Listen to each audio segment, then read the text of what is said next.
اللهم صل على محمد وآل محمد. بسم الله الرحمن الرحيم. الحمد لله الذي أذهب الليل مظلما بقدرته وجاء بالنهار مبصرا برحمته وكساني ضياءه وأنا في نعمته. اللهم فكما بقيتني له فأبقني لإمثاله. وصل على النبي محمد وآله ولا تفجعني فيه وفي غيره من الليالي والأيام بارتكاب المحارم واكتساب المآثم، وارزقني خيره وخير ما فيه وخير ما بعده، واصرف عني شره وشر ما فيه وشر ما بعده.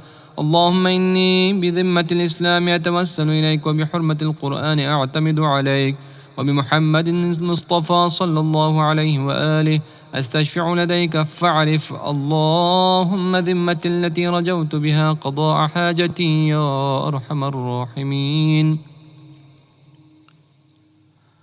اللهم اقض لي في الخميس 5 لا يتسع لها إلا كرمك ولا يطيقها إلا نعمك، سلامة أقوى بها على طاعتك، وعبادة أستحق بها جزيل مثوبتك، وسعة في الحال من الرزق الحلال، وأن تؤمنني في مواقف الخوف بأمنك، وتجعلني من طوارق الهموم والغموم في حصنك.